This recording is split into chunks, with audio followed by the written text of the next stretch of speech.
뉴스의 새로운 기준. 김종대 뉴스업. 박범계 후보자님, 네. 청문 기간 중에 이렇게 쏟아져 나오는 의혹들 뭐 보니까 10가지가 좀 넘더라고요. 뭐 질문을 해주시죠. 아니 어떤 감정을 느꼈었어요? 네, 존경하는 정재훈 의원님. 제 대전집 아파트에 제 아내 혼자 있는데 밤에 초인종을 눌러서 5명의 사시존치생 주장하는 분들이 나타났다 합니다. 어마어마하게 놀랐다고 해요. 10시에 오죽 답답하고 오죽 급박하고 오죽 절박하고. 여러분 안녕하십니까? 김종대의 뉴스업 김종대입니다. 오늘 열린 박범계 법무부 장관 후보자 인사청문회, 조금 전에 현장의 목소리 들려드렸습니다. 야당이 벼르고 벼르던 청문회였죠. 다양한 의혹들이 제대로 검증됐는지 궁금합니다. 오늘 뉴스업은 청문회 소식으로부터 시작합니다.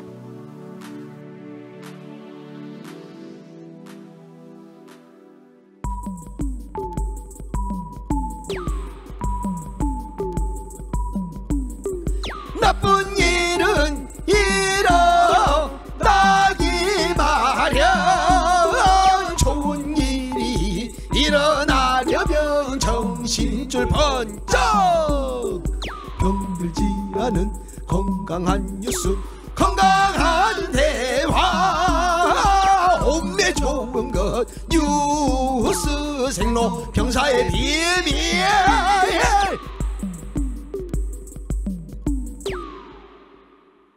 뉴스의 본질, 뉴스의 비밀을 파고드는 시간, 뉴스 생로병사의 비밀 시작합니다.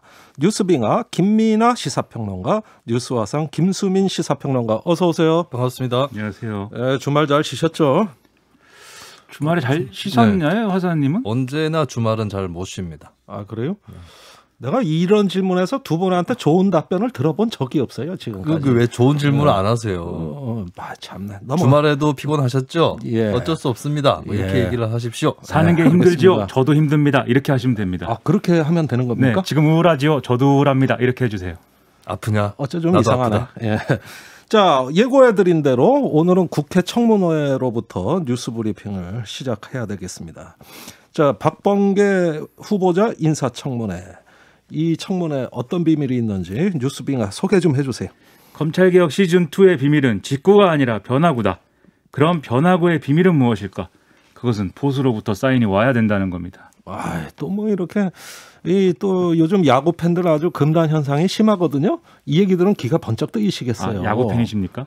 팬이죠. 역시 그 지역의 특정 구단에 또 맨날 꼴찌만 하는. 성적이 별로 좋지 않아서 답답한. 글쎄, 그래서 항상 가슴이 아프죠.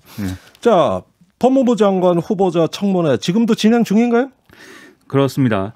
그래서 지금 이제 개인 신상 문제, 그다음에 검찰 개혁의 방향에 대한 문제, 이런 것들이 주요 쟁점인데, 지금 뭐 변하고 뭐 이런 말씀 드린 것은 검찰 개혁에 대한 구상이 뭐냐 이런 질의가 나오니까 박범계 후보자가 이렇게 얘기를 했습니다. 시대적 상황이 직구 말고도 변화구를 던지라는 것인데, 그래서 변화구를 던지겠다 이렇게 얘기를 했고, 추미애 장관은 저보다 정치적 경력이 길고 변화구도 잘 던지는데 다만 좀 시대적 상황이 달랐다 이렇게 부연을 하기도 했습니다. 박범계 후보자가 야구 팬인가 봐요. 또 뭐 비슷한 지역 아닙니까? 또 대전이거든요, 이번. 같은 팀을 응원하실 가능성이 그런 가능성이 있어요. 같이 팬클럽에서 만나고 뭐 그러셨나요? 야구장에서 만나고. 저는 시구 한번 하고 싶었는데 못했죠. 슬픔을 공유하는 사이다 이렇게 볼 수가 있겠네요. 자, 그러니까 이 말을 고지고대로 해석해 보면은 직구 잘 던지는 정통파 투수는 추미애 장관이란 얘기고, 자기는 언더드로 변화구 잘 던지는 투수다. 그래서 선발 투수가 강판돼서 자기가 구원 투수로 나섰다. 이런 얘기 아닙니까? 직구를 주로 던졌지만 추미애 장관이 변화구도 충분히 던질 수 있는 선수였다. 이렇게 얘기를 하면서 하지만 난 지금부터 변화구만 던질 거야. 이렇게 얘기를 한 건데, 그 변화구가 뭔지 좀 듣고 싶어요. 그러니까 이게 직구, 변화구 이 비유는 검찰총장이라든지 이렇게 특정 인물을 겨냥해서 이제 검찰 개혁을 실현하려는 이런 방향으로는 이제는 안 된다. 이런 뜻으로 이제 해석이 됩니다. 아하. 그래서 추미애 장관이 한 일은 뭐 틀렸다 이렇게 얘기할 수는 없으니까 앞서에 이제 뭐 변화구도 충분히 던질 수 있는 사람이지만 시대적인 뭐 그런 상황이 있었다라고 얘기를 한 게 결국은 검찰총장 징계 청구 이런 것들이 뭐 여러 가지 지시를 받고 그런 것들이 필요하다라는 여러 가지 인정이 있었지만 그럼에도 지금 정권에 큰 손해가 됐기 때문에 이런 인식으로 볼 때는 이제 좀 달라져야 된다 이런 얘기를 한 것으로 해석이 되거든요. 그런 차원에서 그런 차원에서 오늘 주목할 만한 여러 가지 얘기들을 크게 둘로 나눌 수가 있겠는데 첫째는 어쨌든 이제 검찰 개혁을 계속해서 핵심 내용은 추진한다라는 내용입니다. 그래서 예. 원래 그런 검사는 없더라 이렇게 얘기를 하면서 예. 지금 이 검찰이 담당하고 있는 업무 내용이 바뀌어야 검찰 개혁이 이루어진다 이렇게 얘기를 했는데요. 예. 그래서 수사권의 대부분은 다른 기관으로 이관이 됐으니까 검찰은 이제부터는 인권보호관으로 거듭나야 된다 이렇게 얘기를 했고요. 예. 그다음에 제왕적 총장의 권한을 분권화해야 된다 그렇게 얘기했고 수사와 기소도 분리해야 된다 이런 얘기를 했습니다. 예. 그다음에 두 번째로 그럼에도 불구하고 이런 걸 추진하면서 검사들하고 검찰하고 이제 좀 공감하는 과정이 필요하다고 얘기를 한 게 예. 검사들과 공감해야 완전한 검찰 개혁이 가능하다 이렇게 얘기했고 예. 인사권과 관련돼서 저는 법무검찰의 손님이다. 즉 인사도 윤석열 총장하고 충분히 협의를 해서 하겠다. 이렇게 또 얘기를 하는 큰 두 가지 방향의 얘기들이 나왔습니다. 큰 두 가지 방향 중에 그 하나가 슬라이더 같고 두 번째 게 느린 커브 같아요. 너무 그러니까 네. 검사를 윽박 지르지 않으면서 살살 달래가면서 코너를 팍팍 찌르는 거죠? 야구 용어 너무 그러니까. 어려워. 뭐 슬라이더 무슨 지금 뭐 슬라이더 던지려고 그러는데 너클 보려고 뭐 이러면 안 되는 거 아닙니까? 그러니까 여기 구종이 다양해졌다고. 네. 요번에 구원 투수가 그죠? 네, 대단한 검사들이 투수군요. 또 네. 이거 아마도 머리 아파진다고 이러면 타이밍을 맞춰야 되니까. 자, 좋은 얘기지만 정권의 불리한 수사나 윤석열 총장 그 가족 관련 수사. 그럼 이걸 어떻게 다루느냐? 이거 어떻게 다룰 것 같아요? 그렇죠. 사실 뭐 검사들의 뭐 공감이 필요하다 이런 얘기는 그 전에 추미애 장관도 사실 했습니다. 처음부터 끝까지. 네. 근데 뒤에 윤석열 총장 징계 청구하면서 이제 검사들이 반발하는 국면이 되는 바람에 예. 검사들이 공감을 못하는 과정으로 간 거죠. 예. 그러니까는 이렇게 좋은 이런 명분과 이런 뭐 큰 그림을 이제 제시를 했지만 실제 디테일에서 어떻게 진행되는 거냐가 이제 관건이 될 수밖에 없는데 예. 오늘 그래서 여러 가지 질의가 나왔고 거기에 답을 했습니다.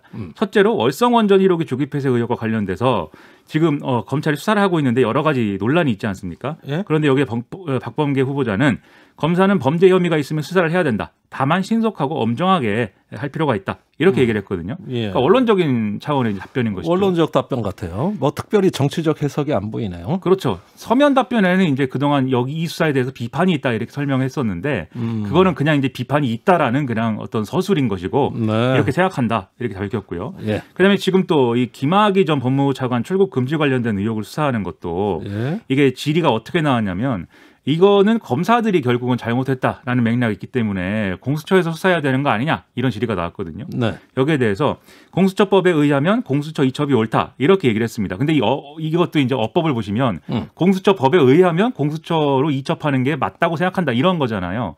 그러니까. 본인의 강력한 의지라기보다는 법에 그렇게 되어 있다 이런 얘기였고요. 네. 그다음에 채널A 사건과 관련돼서는 이게 이제 오래 묵은 사건이다. 아직 결론을 내리지 못하고 있다. 이렇게 얘기를 했는데 예. 최근에 이제 이성윤 서울중앙지검장이 지금 한동훈 검사장 무혐의를 이제 결정해야 된다라고 수사팀 검사들이 의견을 내고 있지만 예. 이것을 거부하고 있다 이런 보도들이 많이 나왔거든요. 아, 이것도 언제 한번 우리가 파헤쳐 봐야 되겠어요. 그렇죠. 예. 그런데 이번에 이제 검사들이 자꾸 이성윤 검사장이 이제 이거를 결재를 거부하니까 아예 그냥 전자결재를 그냥 올려버렸다 이런 소식도 전해지고 있는데 네. 이런 뜨거운 감자기 때문에 사실 또 명확한 입장을 밝히지 않았습니다. 그리고 네. 가장 또 뜨거운 어떤 수사가 윤석열 총장 배우자 관련 뭐 가족 관련 수사 이런 거잖아요. 네. 여기에 대해서도 현재 위치에서는 대답하기 어렵지만 혐의가 있으면 또 같은 기준으로 수사를 해야 된다 이렇게 얘기를 했기 때문에 예. 좀 원론적인 답변으로만 계속 이제 갔다 이렇게 평가할 수 있는 그런 얘기들입니다. 이게 뚜렷한 구질이 방향이 안 보여요. 너클볼에 가깝다고 볼 수 있겠네요. 너클볼이 뭐예요, 근데 그 야구를 너클볼이 몰라가지고 이렇게 공을 움켜쥐듯이 잡고 예. 던져가지고 공의 회전을 보통 변화구들은 회전을 요리조리 하도록 만들지 않습니까? 예. 너클볼은 회전을 안 하도록 만드는 거죠. 무회전. 그렇습니다. 예. 그러면서 공이 공기의 저항을 받고 굉장히 흔들립니다. 예. 근데 포수도 못 잡아요. 어디로 갈지 모르니까. 그렇습니다. 그러다 보니까 이 박범계 후보자가 던지는 공은 어디로 갈지 모른다. 그리고 공기의 저항이 어떻게 될 건지 이것까지도 두고 봐야 한다라고 볼 수 있겠죠. 그러니까는 사장님도 야구 팬인가 봐요. 어릴 때 야구 팬이었습니다. 어릴 때 그것도 지역 연고팀을 응원하셨나요? 저에게 많은 상처를 준 팀이라 응원하지 않았습니다. 그렇군요. 예. 현명하십니다. 알겠습니다. 대충 짐작은 가는데. 자, 슬라이더, 커브, 너클볼 다 나왔어요. 예, 아주 구종이 다양합니다. 그런데 문제는 뭘 던질까는 포수의 사인과 교감이 있어야 되는 거 아닙니까? 그렇습니다. 아까 얘기한 포수의 사인인 얘기하셨는데 그게 뭐냐 이거예요. 포수가 독수리 슛 하라고 그러면 독수리 슛 하는 거죠. 네. 그렇습니까? 야구하다가 네. 웬 독수리 슛입니까? 야구를 몰라서 제가 지금 비유가 지금 제가 저만 못하고 있는 것 같아서 약간. 아무튼 이 문재인 대통령이 기자회견에서 이렇게 얘기했잖아요. 신년 기자회견에서 윤석열 검찰총장은 문재인 정부의 검찰총장이다. 이렇게 얘기를 한 바도 있고 그리고 추미애 장관이 사실상 마지막 검찰 인사를 했는데 비교적 별 논란 없이 마무리가 됐습니다.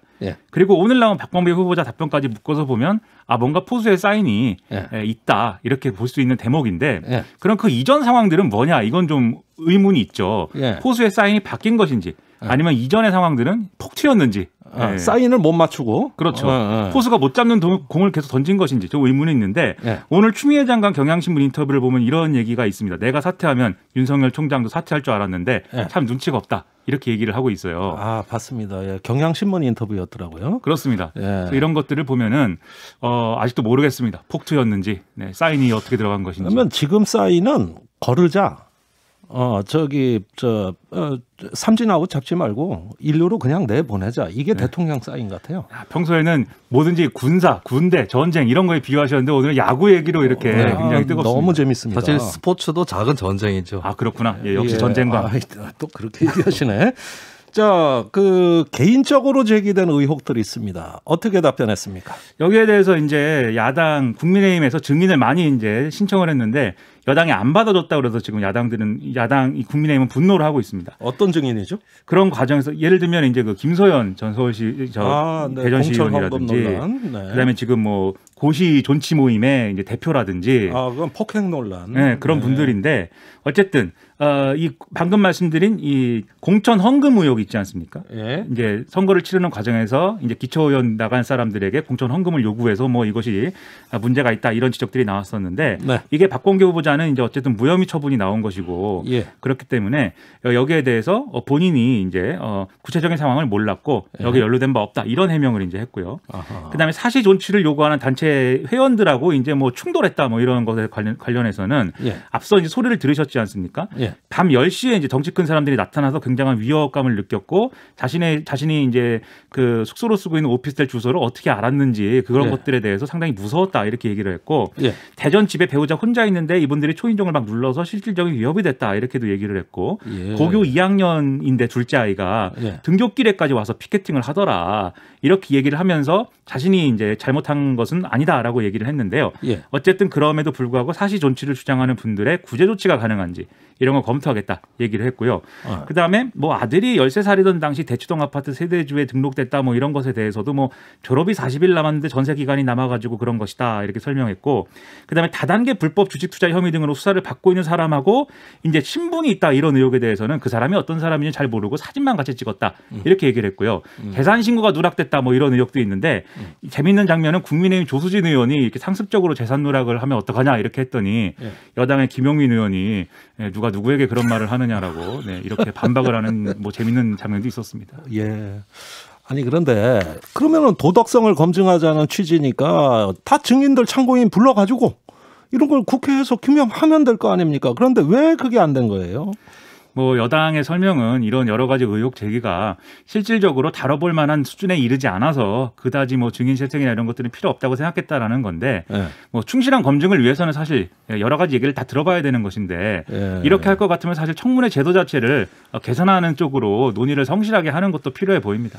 최근에 여당의 기조가 도덕성 검증이라든지 이런 것들은 비공개로 하자 뭐 이런 쪽이어서 아무래도 증인 채택이나 이런 거에도 좀 소극적이지 않았었나 그렇게 보입니다. 근데 정권을 잡으면 항상 그 주장을 해요. 지난번에 박근혜 정권에서도 똑같이 얘기가 나왔었죠. 주장이에요. 그게. 그 정권을 잡으면은 이거 굳이 인사청문회 해야 되나? 그리고 야당이 되면은 이거 하면 뭐 하나? 인사청문 보고서도 자기들 마음대로 채택하거나 채택 안 해도 임명하는데 뭐 이러고 계속 빙글빙글 공수교대를 하면서 공수교대를 하면 같은 공방을 주고받죠. 그리고 언론 태도도 재밌는 게 박근혜 정권 때 이 얘기가 나왔을 때는 우리가 흔히 얘기하는 보수 언론들이 야 그런 거 정말 필요하다. 청문회 제도 개선 필요하다. 미국은 다 이런 도덕성 문제 다 비공개로 한다. 검증한다. 이렇게 막 일면에 쓰고 그랬거든요. 근데 이 정권에 와서 그런 주장을 하니까 이거 청문회에서 이렇게 난리 날 것 같으니까 또 이렇게 꼼수를 쓰는가 사설을 이렇게 쓰고 재밌는 광경들이 많이 있었습니다. 이거를 야구식으로 요약을 하면은 글러브 질 때 다르고 배트 들 때 다르다. 아하. 화장실 들어갈 때 나올 때의 속담이 있는데 예. 이번에는 야구식으로 한번 바꿔봤습니다. 야구 전문가들 앞에서 할 말이 하나도 없네요. 모의 야구 중계를 한번 하자고요. 네네. 정치권 상황 딱 띄워놓고 야구 중계식으로 한번 풀어보자고요. 그 중계 대부분은 네? 벤치 클리어링이 될 것 같아서 우려가 됩니다.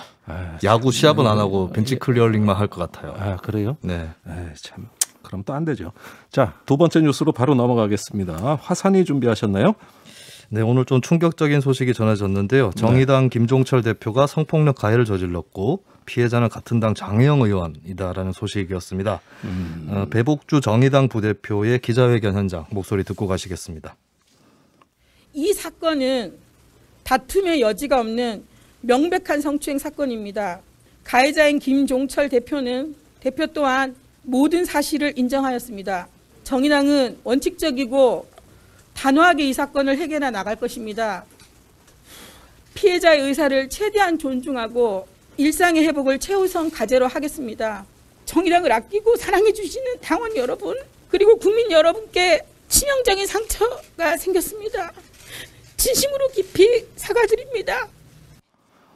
발표를 들어보니까 뭐 거의 처절하다고밖에 이야기할 수 없는 굉장히 심각한 어조인데 그만큼 충격적인 사건이라는 뜻이에요. 또 저도 그렇게 받아들였고요. 네. 자, 이 사건 개요를 좀 설명해 주십시오. 네, 배복주 부대표의 기자회견에서 밝혀진 내용은 이렇습니다. 지난 15일 저녁에 여의도에서 김종철 당시 대표와 장혜영 의원이 면담을 했습니다. 식사를 하면서 면담을 한 건데 이 면담 자리에서는 별일이 없었는데 종료 후에 나오는 길에서 성추행이 발생을 했고요.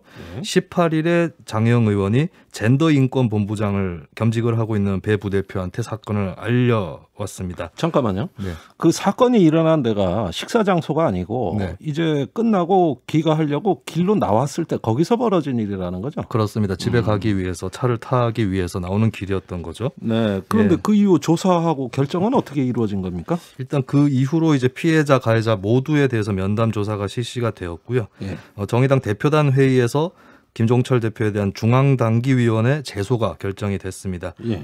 직위 해제 조치가 내려졌고 예. 김종철 대표는 사퇴를 하게 되었던 것이죠. 이 뉴스는 저는 이 뉴스의 비밀은 성폭력 사건의 비밀은 없다. 누구나 가해자가 되거나 피해자가 될 수 있다.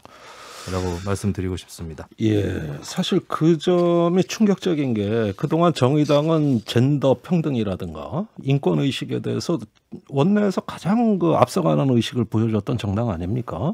그런 면에서 이런 일은 누구도 직관적으로 이해하기 어려운 충격적인 사건이거든요.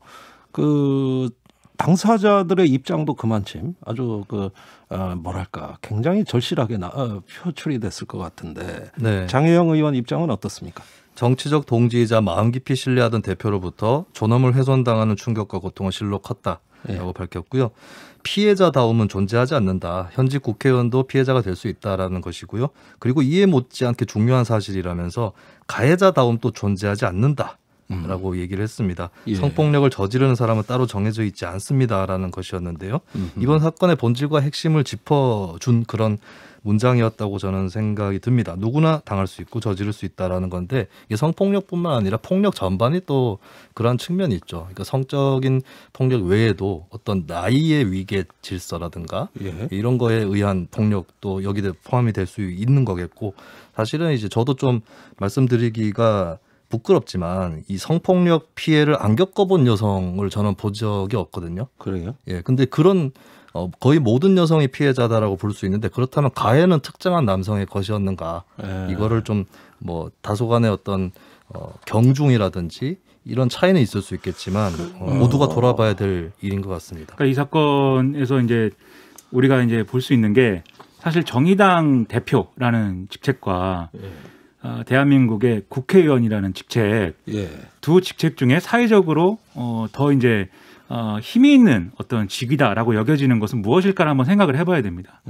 저는 국회의원일 수 있다라고 생각을 하거든요. 정의당이라는 당이 예. 그렇게 뭐 냉정하게 얘기해서 힘센 당이 아니기 때문에 원외 인사인 대표가 국회의원보다 뭐 힘이 셀 수 있겠는가? 당내에선 그럴 수 있는데 일반 사회에서 그렇지 않을 수 있다고 생각을 하는데 그럼에도 불구하고 국회의원인 지위에 있는 이 여성이 성폭력 피해를 당한 것이라는 건 결국 이 성폭력이라는 것은 남성과 여성이라는 어떤 그렇기 때문에 가지는 권력의 어떤 차이로부터 발생하는 경우가 많고 그것이 어떤 본질적인 문제다라는 점에서 그런 문제를 또 여실히 보여주는 사례 중에 하나다라고 또 평가할 지점이 있다고 봅니다. 제가 두 분한테 드리고 싶은 질문은 이걸 다 언론에선 성추행 사건이라고 다 표기를 하는데 네. 지금 성폭력 사건이라고 얘기를 하고 계시거든요. 네네. 두 개가 다른 겁니까? 같은 겁니까? 성폭력이 범주가 더 넓은 것이죠. 넓은 거군요. 네. 예. 성추행이라고 했을 때는 예를 들면 뭐 강간이라든지 여기까지는 아닌 뭐 그런 의미를 갖고 있는데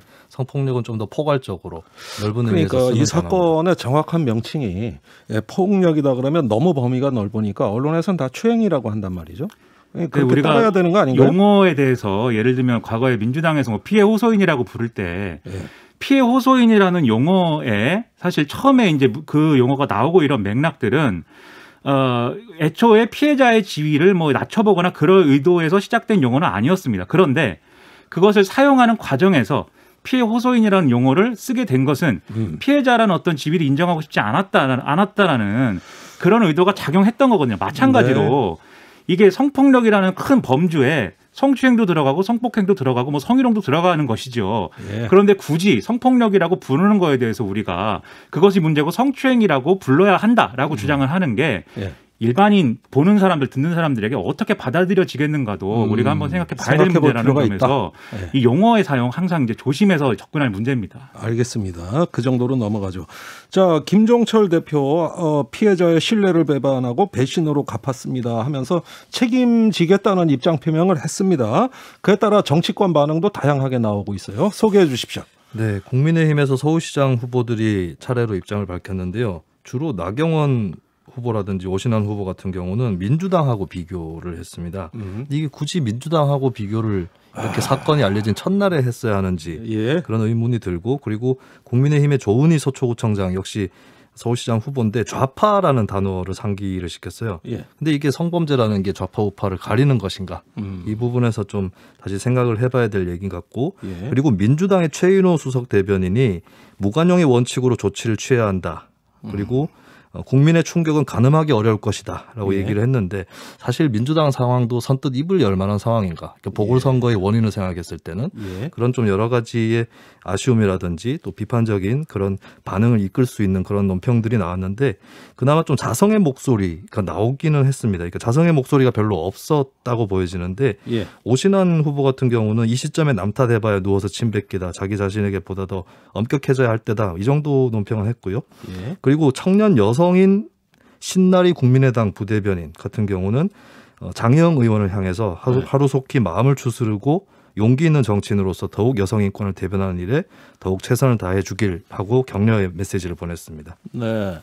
그 정의당 측에서는 그 피해자의 일상 회복과 피해자 존중을 최우선으로 하겠다, 이렇게 어떤 후속 계획도 이야기하고 있거든요. 앞으로 정의당 어떻게 되는 겁니까? 창당 이래 이런 위기가 없었어요. 네, 김종철 전 대표에 대해서는 징계, 교육 이수 이런 것들이 다 추진이 되기로 했고, 밝힌 대로 밟아 나가야 될 그럴 숙제가 남아 있습니다. 그리고 이제 이 리더십의 빈 공간 어떻게 할 거냐, 이것도 관건이 될 텐데, 오는 27일에 시도당 위원장 회의를 열 예정이고 30일에 전국위원회를 열어서 앞으로 예를 들어서 뭐 비대위로 간다 혹은 보궐선거를 실시한다 이런 것들을 두고 또 논의를 할 전망입니다. 근데 사실은 이런 것들은 어떻게 보면은 전체적인 정치적 처리에 비해서는 실무적인 부분이라고 할 수 있겠고, 정의당 상당히 큰 위기를 맞이했는데 전반적으로 정치적으로 어떻게 풀어나갈 거냐, 이게 크게 또 숙제가 될 것 같습니다. 근데 저는 분명한 것은 최근에 정치권에서 만연했던 태도가 정의당에서 나타난다면 안 될 것이다라고 봐요. 그게 뭐냐면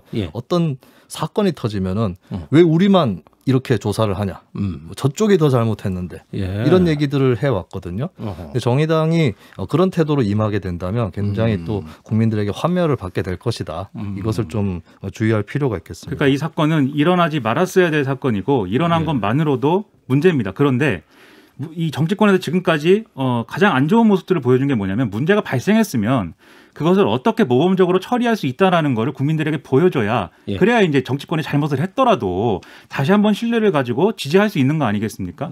그렇기 때문에 정의당이 지금 이제 그나마 할 수 있는 일은 정치권에서 그동안 못한 것을 이 소수 정당인 정의당이 할 수 있다라는 걸 보여줘야 됩니다. 그래서 가장 모범적으로 다른 정치 세력들이 볼 때 야 앞으로 이런 문제가 생겼을 때는 저렇게 처리하는 게 정답이야라고 할 수 있는 그런 전범을 세워주는 게 지금은 정의당이 해야 될 일이라고 저는 생각합니다. 30날 전국위원회 그 지도부가 총사퇴하고 새로운 개혁에 진영을 짜는 비대위로 갈 것인지 아니면 대표에 대한 보궐선거만 결정하는 것인지 이 부분에 대한 선택이 남아있다는 말씀이셨습니다. 잠시 후 이야기 이어나가겠습니다.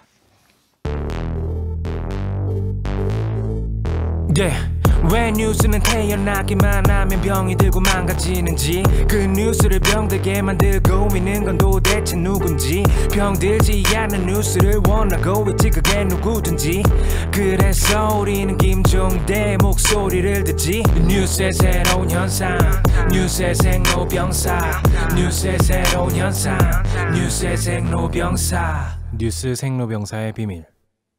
세 번째 뉴스 빙하가 준비하셨죠? 이 쌍용차 생로병사 어디까지 왔나? 네, 입니다. 쌍용차가 또 위기입니까? 그렇죠. 이 유동성 위기 때문에 작년 12월 21일에 기업 회생 신청을 했는데 일단 법원이 이 쌍용차의 자율구조조정 프로그램을 일단 수용을 했습니다. 네. 그래서 일단 회생 절차 개시 결정을 2월 28일까지 보류했기 때문에 이 안에 뭔가 회생과 관련된 이 절차를 쌍용차가 알아서 진행을 하는 게 남았는데요. 쌍용차는 고육지책의 일환으로 1월과 2월 임금을 50%밖에 줄 수 없다. 나머지 지금 유예할 수밖에 없는 상황이다. 네. 이렇게 지금 통보를 한 상황이고 또 중국에 지금 진출해 있는 사업들은 전면 철수시킨다라는 보도도 나오고 있습니다. 네. 그리고 이제 유력 미국 자동차 유통업체 HAH 오토모티브가 참여하는 형태의 이런 협의체에서 이제 마인드라 지분을 이쪽에 넘기는 이런 상황을 이런 이제 논의를 진행을 하고 있는데 지금 협상이 난항이다. 그래서 쌍용차 주인 찾기 뭐 이런 것도 상당히 앞으로 어려울 가능성이 있다. 이런 좀 비관적인 보도들이 나오고 있습니다. 예, 또 대규모 고용 한파가 올지도 모르겠습니다. 노조는 어떤 입장입니까? 일단 여기에 대해서 산업은행이 지난번에 흑자 전환전의 파업 금지 그리고 단협의 유효 기간을 2년에서 3년으로 연장 이 두 가지 조건을 내걸고 이걸 지키지 않으면 이제 지원을 할 수가 없다. 뭐 이렇게 얘기를 해서 그게 좀 논란인 상황인데요. 네. 쌍용차 노조는 단협 기한을 늘리는 거에 대해서 이제 부정적인 입장을 얘기를 하고 있고요. 네. 금속노조 쌍용차 지부의 경우에는 21일 날 기자회견을 해서 이 위기는 대주주 마인드라하고 경영진의 부실 경영 결과다. 노동자에게 책임 떠넘기지 말아라고 반발하고 있는 상황입니다. 자, 왜 이렇게 쌍용차가 어려워졌느냐. 코로나19와 관계 있습니까? 23일 날 한국자동차산업협회가 발표한 바에 따르면 작년 국내 자동차 생산 자체가 전년보다 한 11% 정도 감소를 한 건데요. 이게 이제 코로나19 영향이다. 이런 분석들이 나오고 있는 상황입니다. 근데 여기서도 특히 한국 GM, 르노, 삼성, 쌍용차의 생산 감소가 두드러졌는데 이전에도 사업 철수나 경영위기 논란 이런 게 불거진 바 있는 그런 기업들이죠. 그러니까 어려운 기업들이 계속 어려워졌다 이렇게 볼 수 있는 것이고 반면 현대기아차의 경우에는 그동안 자율주행이라든지 뭐 로봇 기술 이런 데 투자를 많이 했습니다. 그러다 보니까 지금 전기차 전환이라든가 이런 로드맵이 상당히 좀 진척을 보고 있는 거고 그게 또 세계 시장에서 영향력을 키우는 조건이 되고 있기 때문에 이 코로나19가 또 자동차 산업의 양극화를 키우고 있다 이런 지적도 지금 나오고 있습니다. 자동차 산업에도 양극화를 키우는 쪽으로 작용한다. 안 그래도 한국 경제가 본디부터 대기업, 중소기업 간의 격차가 굉장히 컸잖아요. 근데 이제 대기업 사이에서도 명운이 엇갈리고 있다.